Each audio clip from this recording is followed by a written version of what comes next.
जय हिंद प्यारे साथियों। लोअर पीसीएस की भर्ती को लेके एक बहुत अच्छी अपडेट मिली है। उम्मीद है आप सब लोगों ने, कुछ लोगों ने सुना होगा। न्यूज़ बहुत वायरल हुई थी, उस विषय पे थोड़ा हम लोगों ने जांच किया और उस विषय के अनुसार आपको बताया जाएगा आज कि क्या भर्ती के बारे में अपडेट मिला हुआ है। ठीक है, चैनल पर अगर आप सब नए होंगे सब्सक्राइब करिएगा जरूर चैनल को। और लास्ट में हम लोग जरूर बताएंगे कुछ कोर्स लॉन्च हुआ है, बहुत ही फीस मतलब फ्री में जो लॉन्च हुआ है, तो क्या फीस रखी हुई है, कैसे आप कोर्स को इनरोल करोगे, सब बताया जाएगा। चलिए स्टार्ट करते हैं। पहले देखिए, सबसे पहली बात है कि एक मतलब कि गोरखपुर है, गोरखपुर में एक गोरखनाथ मंदिर परिसर है, वहाँ पर थोड़ा सा चर्चा हुआ था इस भर्ती के बारे में। ठीक है, तो 7 वर्ष से देखो भर्ती नहीं आई है लोअर पीसीएस की। 2019 में ये लोअर पीसीएस की भर्ती देखने को मिली थी, तब से ये भर्ती आई नहीं है। और यह पेट के द्वारा आने के लिए भर्ती का आश्वासन 2021 ही दिया जा रहा है कि हाँ 2021 से दिया जा रहा है कि भाई इस बार निकाली जाएगी, अगली बार निकाली जाएगी। अब पेट के पेट होते चले जा रहे हैं, कुछ हो नहीं रहा है। तो गवर्नमेंट ने कहा है कि 1 महीने के अंदर इस पर विज्ञापन निकालिए। ठीक है, इस विषय पर जब बात हुई तो गवर्नमेंट ने आयोग को बोला है कि आप 1 महीने के भीतर निकालिए। अभी 23 तारीख को, देखिए अभी 23 फरवरी को जब आंदोलन हुआ था, उसमें पूछा गया साहब से कि सर लोअर पीसीएस की भर्ती कब आएगी, तो उन्होंने कहा था कि नेक्स्ट मंथ में, मार्च नहीं तो अप्रैल में, मान के चलिए अप्रैल में आपको नोटिफिकेशन देने के लिए मिल जाएगा। ठीक है, जैसा कि एक एक्सपेक्टेड है। तो समझते हैं और क्या मिला हुआ इस बारे में। देखिए, कार्रवाई में क्या था कि गोरखपुर के जो डीएम है, ठीक है, उनको निर्देश दिया गया कि वो आयोग को तुरंत एक लेटर सेंड करें। ठीक है, और आयोग से संपर्क कर प्राथमिकता पर विज्ञापन निकालें और इस बात के लिए मतलब ज्ञापन सौंपें और यह भी दें कि आरटीआई के द्वारा उसमें कितनी पद खाली हुई है। ये तीनों बात कही गई है। देखिए, आरटीआई के द्वारा अगर पद की बात की जाए तो ज़्यादा पद खाली है, आगे बताते हैं उसके बारे में है। लेकिन जो स्ट्रिक्ट निर्देश दिया गया है आयोग को कि आप डीएम से कहा गया कि आप आयोग को एक पत्र लिखें जिसमें आप बताएं कि पद खाली हैं और उस पद को जल्दी से जल्दी भरें और उसे प्राथमिकता देकर उस पर कार्य करें।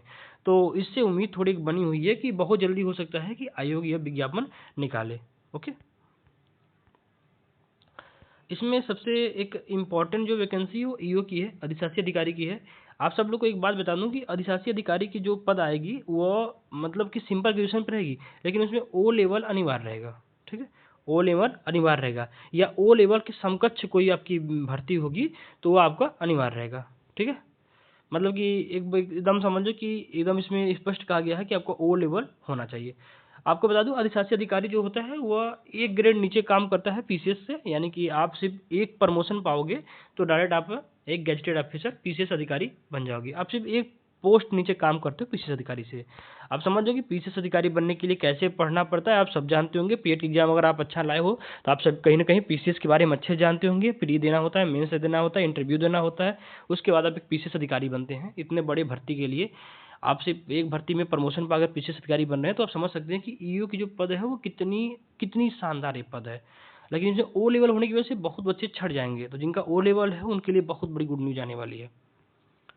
चलिए समझते हैं कि सामान्य स्नातक, जो सामान्य स्नातक के बच्चे हैं वो कौन कौन से पद के लिए एलिजिबल रहेंगे। देखिए, सप्लाई इंस्पेक्टर एक बहुत अच्छी पद होती है, जो कि अगर कहा जाए तो यूपी ट्रिपल एससी से अगर लोअर पीसीएस की आ रही है, इससे पहले भी लोअर पीसीएस आती रही है, तो लोअर पीसीएस में सबसे एक सुंदर जॉब कहा जाए, फेयर वर्क कहा जाए, जिसमें एक आपको फील्ड के अंदर एक दबदबा बना रहता है, तो वह है सप्लाई इंस्पेक्टर का। ठीक है, सप्लाई इंस्पेक्टर का पद है। दूसरा है मार्केटिंग इंस्पेक्टर का पद है। ठीक है, चकबंदी अधिकारी का है, सहायक चकबंदी अधिकारी। चकबंदी अधिकारी जो होते हैं वो पीसीएस अधिकारी होती हैं, उसके नीचे काम करोगे। कोषागार ट्रेजरी का होता है। ठीक है, जो ट्रेजरी वाला है अकाउंटेंट का है, इसमें थोड़ा सा उम्मीद रखा जा रहा है कि हो सकता है सामान्य स्नातक से ना कि अभी काम पर आ जाए। ठीक है, बट जैसा आएगा वो सब बताया जाएगा। अभी अभी तक जो भर्तियां भरने के तौर तरीके रहे उस पर हम लोग बात कर रहे हैं। तो supply inspector, marketing inspector, ACO का और ट्रेजरी अकाउंटेंट का, इन सब पद को सामान्य स्नातक, सामान्य स्नातक का मतलब है कि आप कोई प्रकार ग्रेजुएशन किए हैं, आप इसके लिए एलिजिबल रहेंगे। विशेष योग्यता के लिए एडीओ का आएगा। जो एडीओ की पद है करीब करीब 550 पद है। ठीक है, तो सबसे, भाई एग्रीकल्चर का चैनल है तो आप सब एग्रीकल्चर के बच्चे देख रहे होंगे, तो आप सब लोग के जो पद आने वाला है वो एडीओ का है, और एडीओ में करीब करीब मान के चलो 500 से ज़्यादा पद आएंगे। ठीक है, 500 से ज़्यादा पद आएंगे और बहुत अच्छी पद है। देखो, एक पीसीएस अधिकारी की पद, लोअर पीसीएस अधिकारी की पद, अगर ना 100 पद आए ना तभी उसे बहुत अच्छा माना जाता है। एसटीएम कितना आ रहा है, देखो एसटीए का पद तो आ ही रहा है ना, 100, 50, 150, 200 ऐसे पद तो आते हैं एसटीए के अंदर है। अब एडीओ का पद आपको समझो कि 500 से ज़्यादा पद आ रहे हैं। एडीओ बहुत बड़ा पद होता है।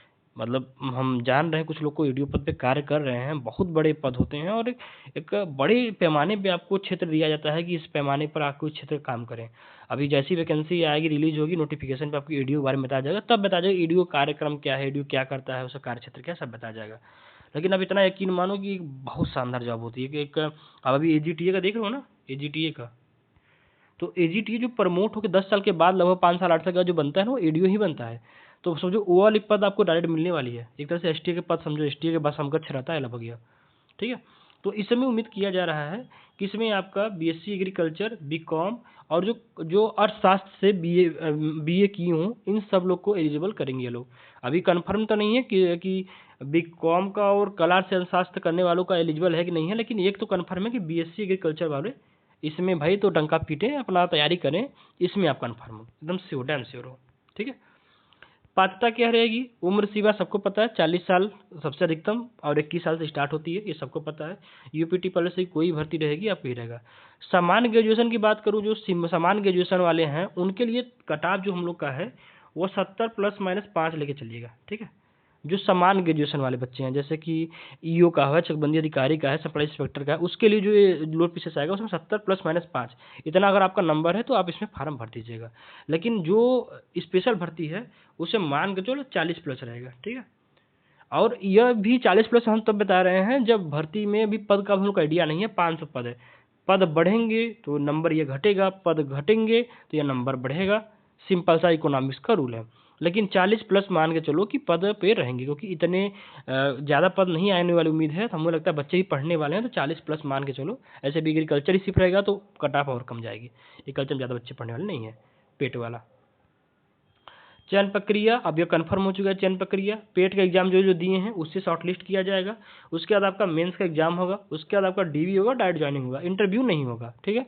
आप सबको बता दूं कि ग्रुप सी और ग्रुप डी में इंटरव्यू खत्म कर दिया गया उत्तर प्रदेश सरकार द्वारा, तो आपका इंटरव्यू नहीं होगा, मतलब आप डायरेक्ट डीवी कराया जाएगा मेंस के बाद। मेंस मतलब एक ही पेपर होगा, जहाँ तक अभी तक यूपी ट्रिपल करा रही है सिर्फ एक ही पेपर कराती है, वो भी 100 नंबर का। इसमें पैटर्न चेंज करेगी नहीं करेगी, होगा जैसा अपडेट किया जाएगा आपको। अभी संभावित सिलेबस क्या मान के चल सकते हो कि अभी हम लोग क्या तैयारी करें, तो आप सबसे पहले अभी यूपी जीके, कंप्यूटर और समान अध्ययन, इस पर फोकस करिए। समान अध्ययन पे भी अगर फोकस आप नहीं करते हैं तो यूपी जीके और कंप्यूटर इन दोनों पे फोकस करिए। इन दोनों पे इतना डिटेल फोकस करिए, इतना डिटेल फोकस करिए कि मतलब आप अगर इसमें से अगर क्वेश्चन 35 क्वेश्चन जो आ रहे हैं ना, इस 35 क्वेश्चन में आप 25+ करने की क्षमता रखिए। देखिए 25+ करने की क्षमता रखेंगे तो आपका कमांड बनेगा, उससे कम पे आपका कार्य नहीं होगा, ठीक है। देखो 2027 उत्तर प्रदेश का चुनावी ईयर है, सबको पता है कि इस बार थोड़ा सरकार का रवैया जो वोटर उनको पसंद नहीं आया, तो सरकार अभी कुछ न कुछ लुभावने वादे करेगी। तो सबसे पहले सरकार करेगी मिशन मोड में भर्ती, और उम्मीद है बहुत ज़्यादा भर्ती 26 से लेकर 27 के बीच में 1.5 साल में, जहाँ तक उम्मीद है भर्ती बहुत अच्छी मिलने वाली है। और भर्ती मिलेगी नहीं, भर्ती पूरी करा दी जाएगी। तो इतना मान के चलिए कि अगर इस बार इस बहती गंगा में हाथ धो लोगे जा पा जाओगे, नहीं हाथ धोगे तो हमेशा के लिए सरकारी जॉब से हाथ धो के बैठ जाओगे मित्र। इसलिए इस बहती गंगा में हाथ धो लो, तैयारी मेहनत करो कि इस बार आपको मिल जाए, ठीक है। उम्मीद है कि भर्ती मार्च अप्रैल, देखो मार्च अप्रैल नहीं तो मई के बाद देखना बहुत तेजी से मिशन मोड पे काम शुरू होगा सरकार का, दन दन दन भर्तियाँ होंगी, एग्जाम होगा, रिजल्ट आएगा, सब साफ साफ होगा, कुछ भी कोर्ट केस नहीं होगा, ये कन्फर्म बता दो आपको, ठीक है। हर महीने समझो परीक्षा होने वाले, 1-2 परीक्षा हर महीने होगा। यूपीटी पॉलिसी से 10-15 एग्जाम ऐसे हैं जो बहुत डेडिकेटेड एग्जाम है, वो बहुत जल्दी कराएंगे, रिजल्ट देंगे, ज्वाइनिंग कराएंगे। बहुत देखना पहले, बहुत जल्दी आपको लेखपाल का भी नोटिफिकेशन मिलने वाला है, लेखपाल का एग्जाम बहुत जल्दी कराएंगे ये लोग, और कराएंगे नहीं उसका देखना बहुत जल्दी ज्वाइनिंग करा देंगे लेखपाल का, आर्जा भट्ट लेखपाल बना के बैठा देंगे। इसलिए मैं बता रहा हूँ कि समय कम है, विज्ञापन बहुत जल्दी जल्दी आने वाले हैं, मेहनत कर लो, अभी पढ़ लोगे तो भर्तियाँ आएंगी तो यहाँ वहाँ तुमको देखना नहीं पड़ेगा, इसलिए अभी यहाँ वहाँ देखने से पढ़ लो जान लागे, ठीक है। चलो देखो एग्री लर्निंग पॉइंट पे हम लोग यूपी ट्रिपल एस सी के वीडियो का बैच स्टार्ट कर रहे हैं। देखो बैच लाइव अभी आया नहीं है, लेकिन इसमें क्या है कि 499 पे रहेगा बैच, बताता हूँ आपको 499 रहेगा। इसमें क्या है ना कि इसमें आपका कंप्लीट कोर्स कराया जाएगा, ठीक है। इसमें आपका कंप्लीट कोर्स कराया जाएगा। इस कोर्स के अंदर आपको मान के चलो कि एग्रीकल्चर के आपके 3 बुक, एक है मालवा का बुक, ठीक है, एक है नेमरा सुंडा की बुक, एक है अरुण कात्यायन की बुक। इन तीनों क्वेश्चन को मिला के आपको 8000+ क्वेश्चन कराए जाएंगे, ठीक है। सीधा बता दे रहा हूँ 8000+ क्वेश्चन कराए जाएंगे, और 2000 क्वेश्चन आपके कंप्यूटर, हिंदी और जीएस से कराए जाएंगे। कुल आपको 10,000 क्वेश्चन दिए जाएंगे, ठीक है। यानी कि अगर पैटर्न अभी हम लोग जो मान के चल रहे हैं 65-35 का, मैं बता समझाता हूँ। अगर पैटर्न 65-35 का रहा कि 65 एग्रीकल्चर का रहा और 35 में आपको कंप्यूटर जीएस और यूपी स्पेशल रहा, ठीक है, तो हम लोग इसको कुल 10,000 क्वेश्चन में सॉर्ट आउट करेंगे। 10,000 क्वेश्चन देखो बन रहा है, 10,000 क्वेश्चन में सॉर्ट आउट करेंगे। इसका बैच के लिए फीस जो है 500 रुपये रखा गया, यानी 499 रुपये। बहुत ज़्यादा फीस नहीं है, बहुत शॉर्ट फीस है। अभी हम लोग का अभी अगर कोई ज्वाइन करना चाहेगा बच्चा तो उसको अभी एग्रीकल्चर का जो बुक हम बता रहे हैं, अरुण कात्यायन, अशोक सिंह मालवा और नेमरा सुंडा, इस बुक की कंप्लीट कोर्स मिल जाएगी जो आपको 6,000 क्वेश्चन है। 6,000 क्वेश्चन है, क्यूज फार्म में है। आप क्वेश्चन चाहो एग्जाम क्यूज दो, क्यूज देकर सारे आंसर सॉल्व करो और पूरे बुक का पेज स्टार्ट से लेके बुक खत्म होने तक पूरे बुक के हर एक पेज को पढ़ के डेडिकेटेड एग्जाम ओरिएंटेड क्वेश्चन बनाया गया है, ताकि आप पेज पढ़ो फिर क्वेश्चन सॉल्व करो, मतलब एकदम में ही अपने आप को चिटपट दम कर लो, एकदम दमादम पढ़ो, ठीक है। और रही बात कंप्यूटर यूपी स्पेशल का, उसका भी चल रहा है काम, अभी हुआ कंप्लीट नहीं हुआ। अभी चाहो तो आप ये तीनों बुक ज्वाइन कर सकते हो, ठीक है। नेमरा सुंडा, मालवा और अरुण कात्यायन। साथ में जो भी बच्चे पढ़ने वाले ज़्यादा हैं, रामस्वरूप मीना जो जेआरएफ के लिए हैं, उनका रामस्वरूप मीना किताब का क्वेश्चन बनाया जा रहा है, बहुत जल्दी वही बन जाएगा, उसको अपडेट कर दिया जाएगा। आर के शर्मा पर भी काम चल रहा है, वो भी अपडेट कर दिया जाएगा। एएफओ का भी बैच लॉन्च हो गया है, जिसको एएफओ का फुल टेस्ट देना है, सब्जेक्ट वाइज टेस्ट देना है, वो ज्वाइन कर सकता है। और जिनको भी जो भी बच्चे ऐसे हैं जो एजीटीए के लिए डेडिकेटेड हैं, एजीटीए का बैच लाइव हो गया है, एजीटीए का full test subject wise test भी चालू हो गया है, उसको भी ज्वाइन कर सकते हैं। सारे बैच चालू हो गए हैं। आप जो भी बैच ज्वाइन करना है मैसेज डायरेक्ट कर सकते हैं टेलीग्राम पे जाके, आपको कोई ना कोई बैच मिल जाएगा, ठीक है। चलिए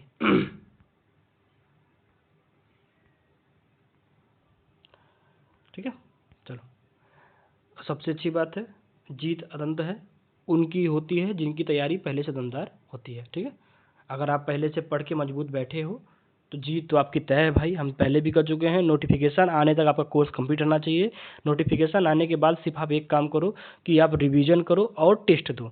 जो यह करता है वो भाई जीत जाता है। जो नोटिफिकेशन आने के बाद पढ़ना शुरू करता है वो कंपटीशन की लाइन से थोड़ा पीछे रहता है, और वही थोड़ा पीछे उसको ज्वाइनिंग में पीछे कराता है।